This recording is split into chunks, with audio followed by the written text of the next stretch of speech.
we got to a point where we became expert at dividing, differentiating, compartmentalizing, and specializing information. And I thought, wow, how do you put it all together again? How do we reintegrate it all? Welcome to Art-Sci Currents, a podcast from the Career Art Foundation where we go deep into the lives and minds of people who refuse to choose between art and science. I'm Nasia John, your host, and this is episode 1. My guest today is Todd Siler, artist, author, and one of the very first people to receive a PhD from MIT's program in interdisciplinary studies in psychology and art. For over 50 years, Todd has been working at the intersection of neuroscience, fine art, and what he calls metaphorming, a way of thinking that brings together every tool we have as human beings to make sense of the world.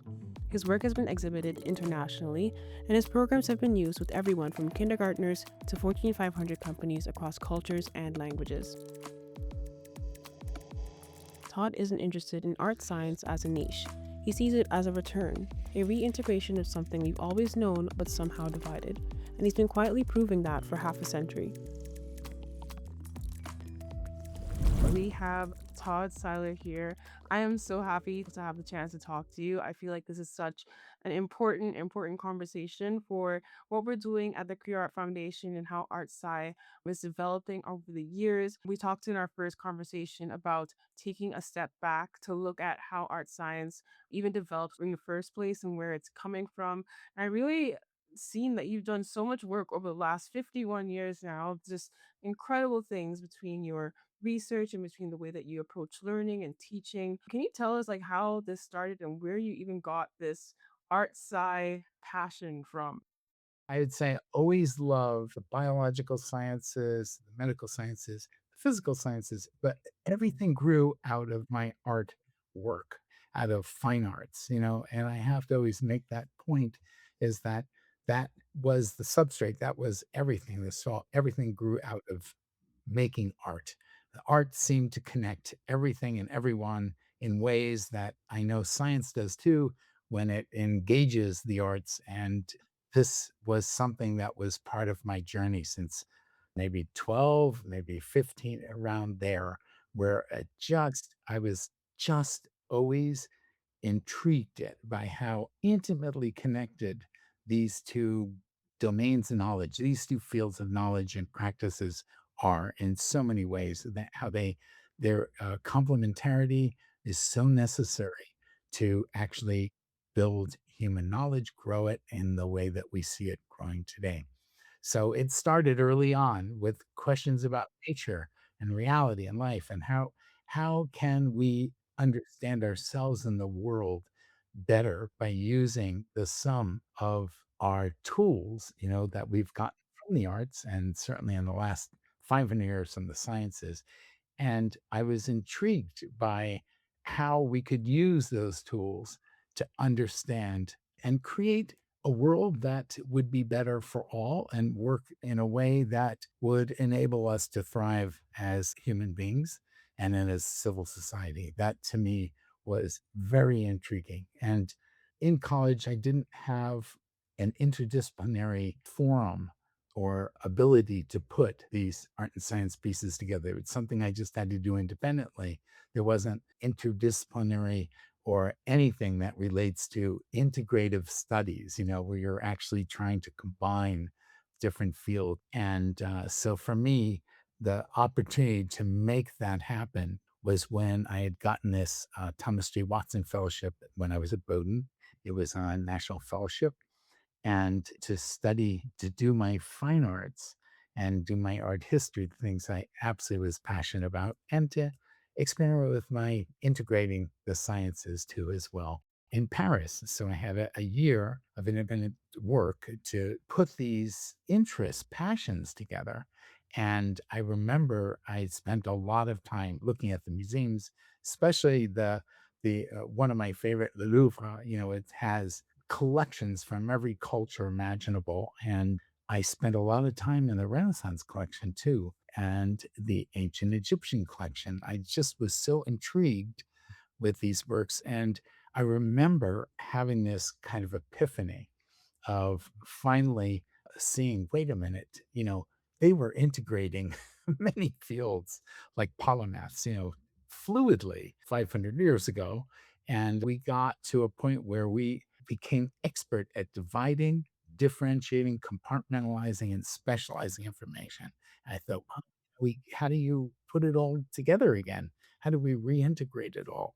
And so my experiments were as simple at the time of looking at, as an example, works of art and layering with more and more information about what that work could mean when it was created and so forth. So by adding more information to it, became more analytical and it kind of filled in some of the intuition.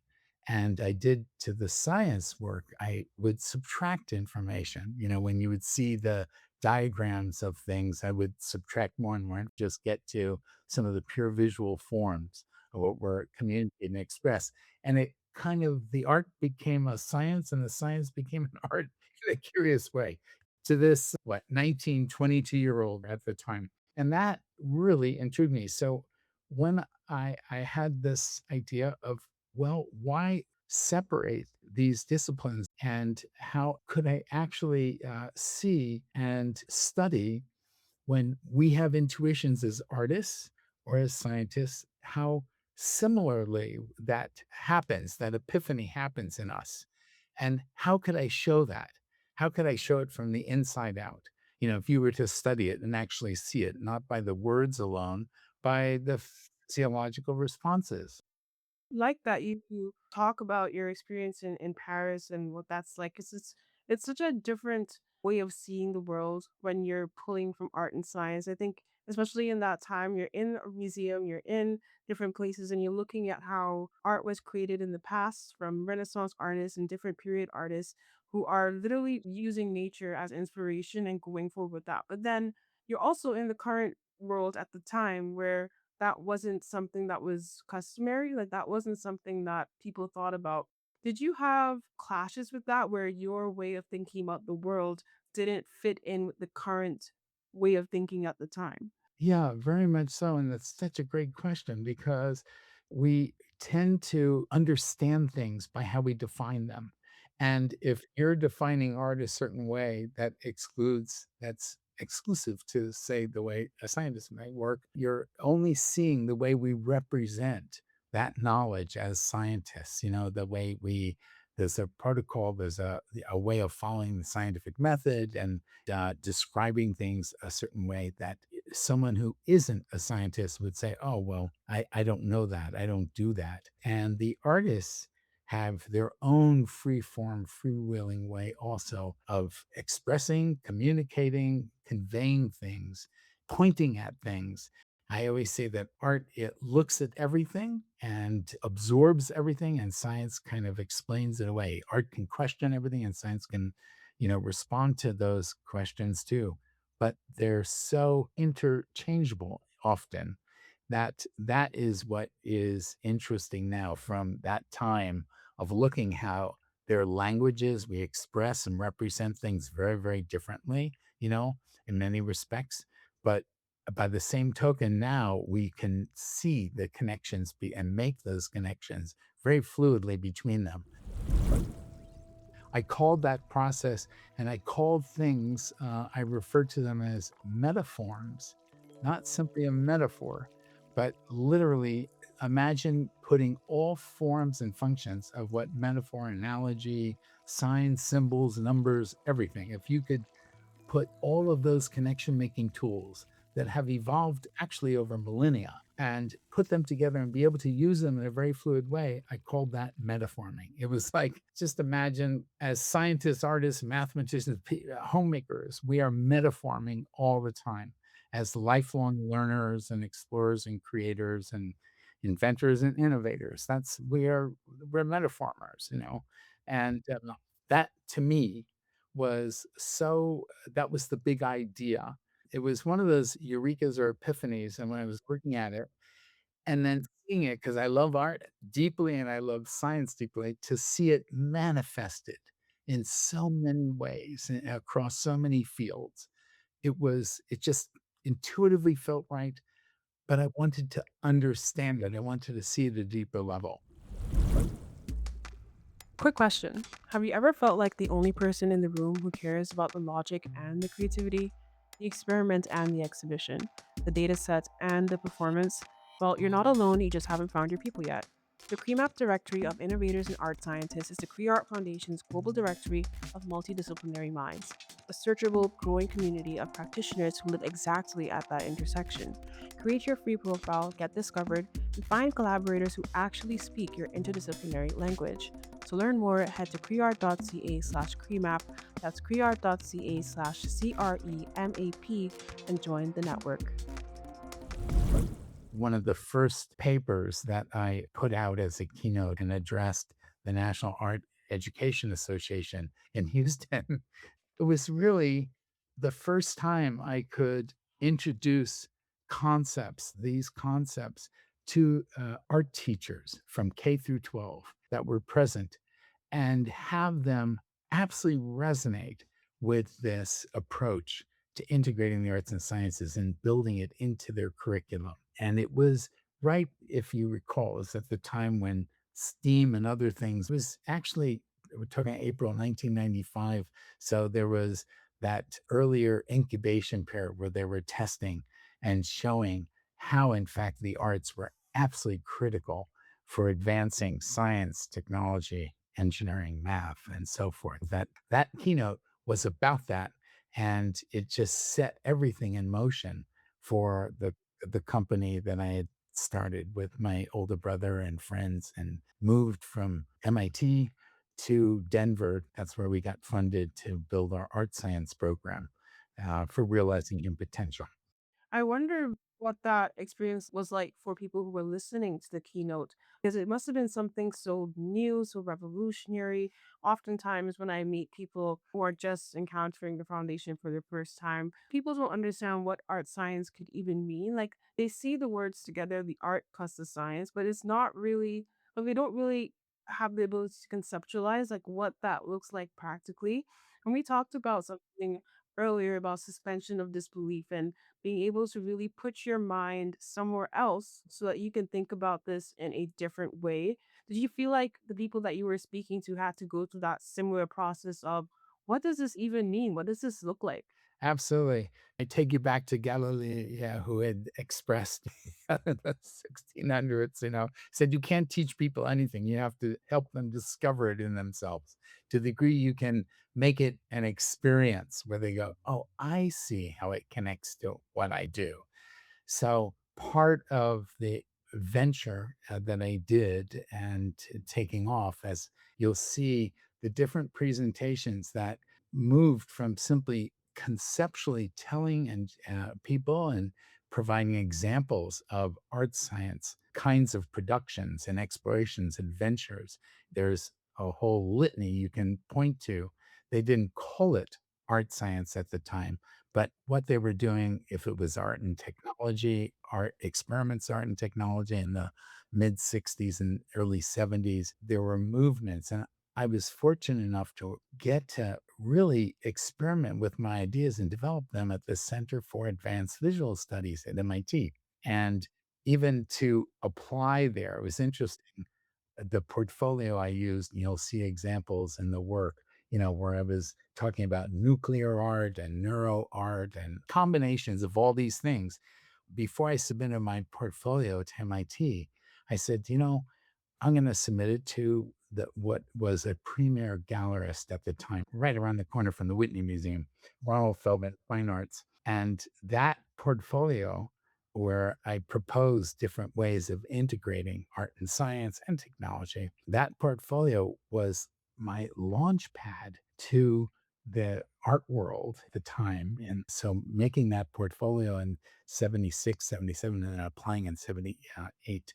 And when I entered MIT in 79, that was like, it was like going for me into an oasis. I had to take it to a much deeper level. So I ended up applying to MIT and then at the same time to Ronald Feldman Gallery, who was showing people like Bucky Fuller and Arakawa and Madeline Gens, these fantastic artists, Chris Burden, many of them you would recognize that really integrated these fields. I just felt that was home. To find a gallerist who got it, who spent time understanding what these concepts and process and approach were, and was bold enough to put it out at that time. But it was a time in the early '80s where there was an openness. I also really, really resonate with you saying that it felt like home to be in a place where someone really got it. I think that's the exact feeling that's coming out of just the community that's building with the foundation is that everyone seems to be speaking a similar language and they're able to really understand, okay, yeah, I see what you mean and I get it. And it doesn't matter if we're all in, in different fields of art science where there's neuro art, nano art, and it just feels like we all see the same goal. Last year, I got the chance to attend the Math Art Bridges Conference. I don't know if you've heard of this, but this was started many, many years ago. The way that they talked about the math, had people create products and software, and it just felt like home. So I really love that you expanded on that and you want to make that home even more sustainable and something that can actually go forward for the future. What was that like in terms of creating a structure that continued? Just as Da Vinci did, how he looked at, begin with the experience, investigate the cause, look at all the details of nature that detail us as a creative force, and understand how nature may be one creative process with myriad manifestations of it, meaning we have divided up and categorized it in so many different ways. Look how we're defining the nature creativity, the nature of consciousness. There are, as a colleague of mine and a teacher, a mentor, Robert Lawrence Kuhn, had wrote a book called Closer to the Truth. He was a neurophysiologist, and you can look at it's called the landscape of consciousness. He identified 350 theories of consciousness. Well, there are equal numbers of understanding of creativity too, which is why when you asked, why is it so hard for different people to accept the creative process, we're still figuring out what constitutes the creative process. Right. Critical thinking is some dynamic of it. I was interested in understanding it from the inside out, which is why I made works like thought assemblies, looked at how all the neurons and networks of neurons come together to enable us to create, learn, discover, remember, to do all of the creative and critical thinking processes that enable us to communicate, make discoveries, and apply them. That's so, so interesting because I was listening to another professor who was really interested in the art science society collaborations. And one of his talks mentioned that sometimes in these collaborations, the artists have a hard time speaking to scientists, and vice versa. The scientists might have a hard time speaking to artists. And there really is this power dynamic that sometimes comes up where I'm the creative one or I'm the one who knows the science. So I need to share this. And it kind of creates sometimes confrontation where they're not able to go forward in a way that allows the process to create something new because everyone's fighting to be heard. But I think there's something so interesting about the art science approach, not necessarily in just being an art scientist, but the way of thinking about bringing technologies and tools together that, like you said, that allows this exponential exploration within the process itself for something else to be born. How do you think that changes even your outlook on being so open to different ways of thinking, of being, and being able to collaborate with people in general?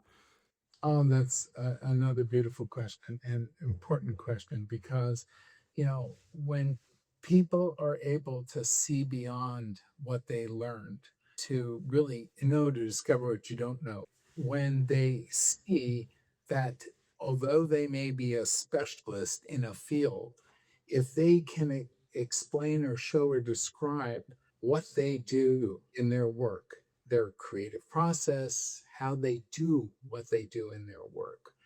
Often they will be able to construct a metaphor to show and describe to others, give people line of sight as they're talking about the model that they built.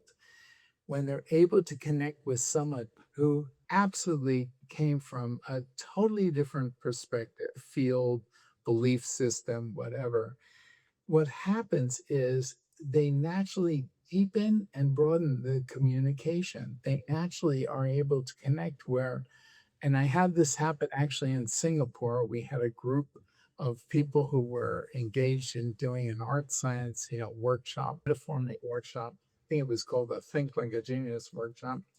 And you had a chemist who was standing in front of about 100 teachers and writers and people from many different fields. And built this exquisite, simple model. I mean, that model could have gone right uh, into the Museum of Modern Art. Just a simple, elegant. It was really gorgeous, so pure and simple. And it was describing his creative process as a chemist. He was a professional. And his demeanor was, I don't think anybody here would understand this because they're not chemists. And as he talked about it, about what those structures meant to him, as he described it and was so passionate about it, literally everyone said, "Oh, that's my creative." I didn't express it that way, but I get it. And suddenly it was a sense of glee when you see the sense of joy and that there is a deep communication.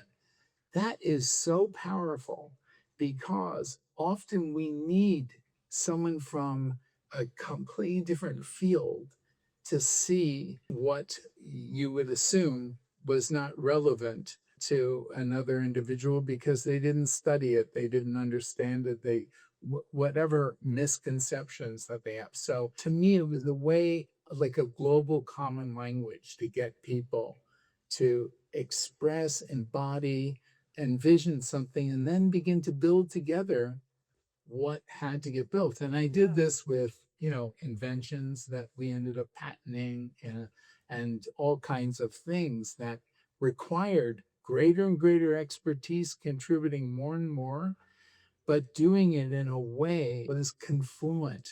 You know what? I can't help but wonder what gave you the, I want to say the word audacity, but the ability to even go forward like this when you were discovering it as it was coming about. But I feel like it also takes another level of courage to actually bring people together, actually do the things. Like what is that in you? I don't know what that is, except, just helping people see the obvious. It's kind of, I had sent these things that I call truisms. There was picture statements, and there was one is, why are you pointing in that direction? Well, ultimately, it's not that you're pointing to the obvious. It's you can never make the obvious obvious enough. That in a way, these are things that are so much a part of the human nervous system and help people discover that. I'll never forget the first exhibitions I ever had at Ronald Feldman Fine Arts. I'll never forget there were people who would come in and say, "Well, of course, art and science and naturally they're connected in our bodies." And so to get people to discover it in themselves through these projects that were about connecting using the arts to understand, the neurosciences or astronomy and astrophysics, to use the arts. Like this book, The Breaking the Mind Barrier, was really about using the arts to bridge the most complex sciences that we had at the time, understanding the brain and understanding the universe. And not as a way of saying that these speculations are correct. If anything, they were setting up to be a thought provocateur of sorts and to say, how does nature connect these different fields of study through process, not by the structures or the way they look. And I was hoping that people would understand that the book was about connecting processes between all these different fields. When I went to MIT, I fell in love with nuclear fusion. I was so fascinated by different types of schemes that we're using to figure out how to recreate the sun, the power of the sun. And I came up with this concept, and you'll see it in the works that are in the PowerPoint of a fractal reactor. To me, every facet of physical nature, the natural world, is fractal like. It's statistically self similar on many dimensions and levels, and not the exact fractals, but the ones that are irregular shaped and that you see in plants and every single thing that we have around us in the natural built environment. To me, I saw trying to recreate what nature already has. We have, I remember coming up with this concept and saying, look, there must be a trillion fractal reactors, meaning stars, stellar systems, galaxy. And how do we recreate those systems and do it is clearly following nature's lead. That was, to me, such a wonderful way to apply art science process to at least scope out concepts that would challenge the field and say, look, there's an alternative way.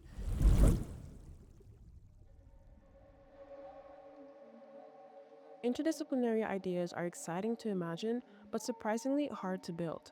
Not because the idea isn't good, but because without a clear structure, even the most compelling concepts can delay.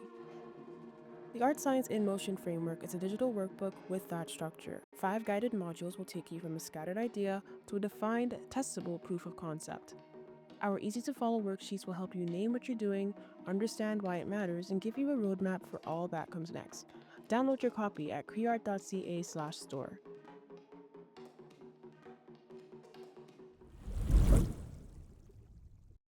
People on the directory that we have at the foundation, they have multiple sciences and multiple art interests. It's not just really just one art and one science.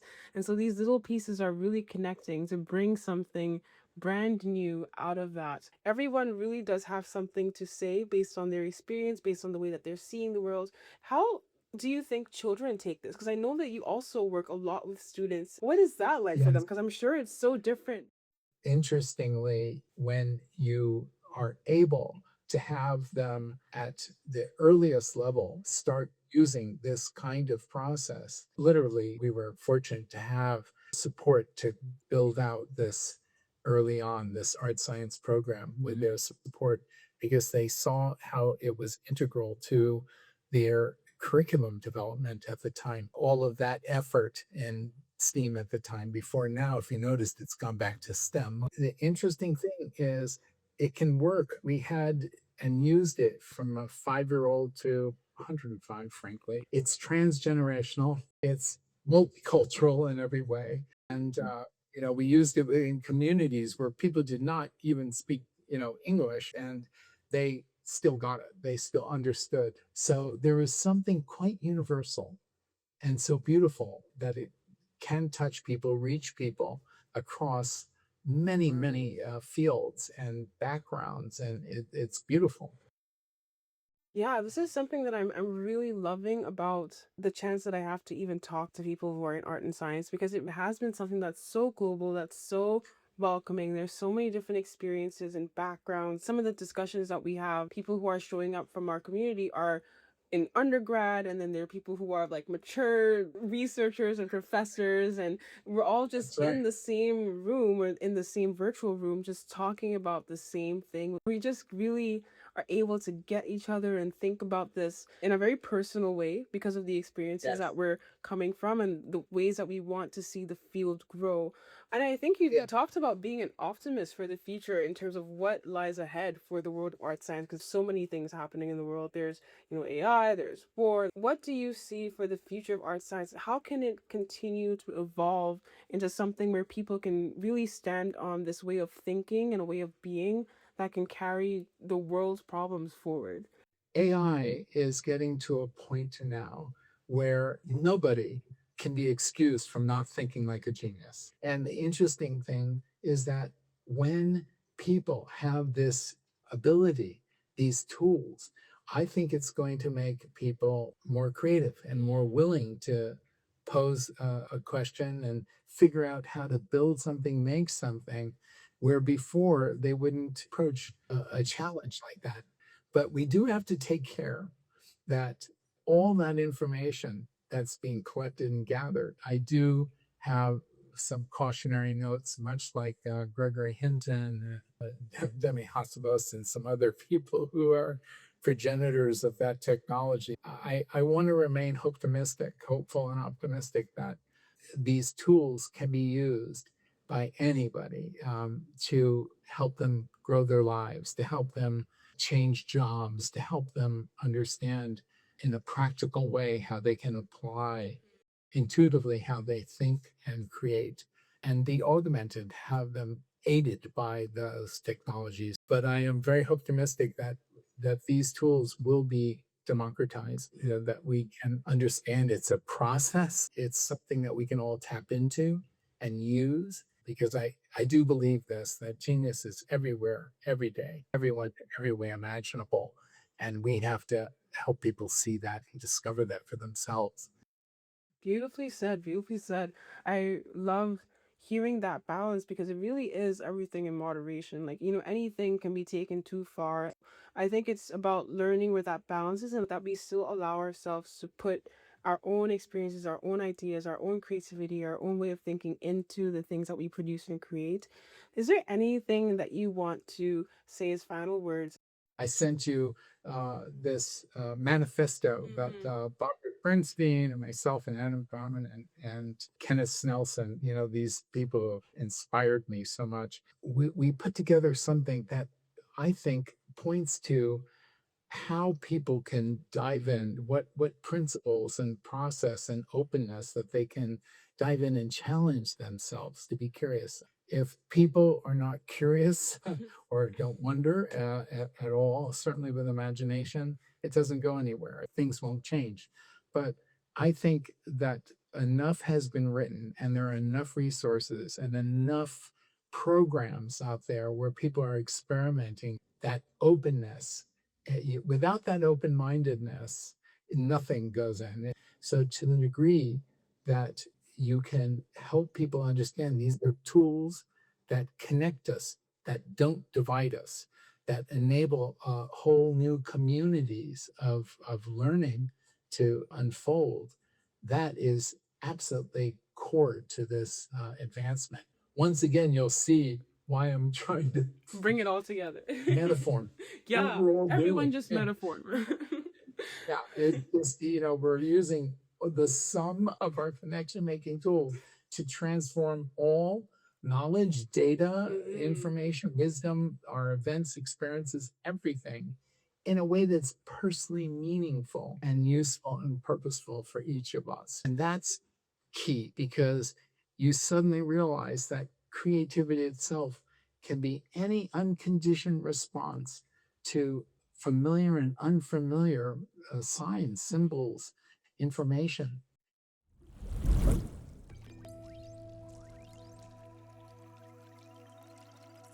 What I keep coming back to after this conversation is something Todd said early on, that art and science aren't actually two things that need to be combined because they were never meant to be separate.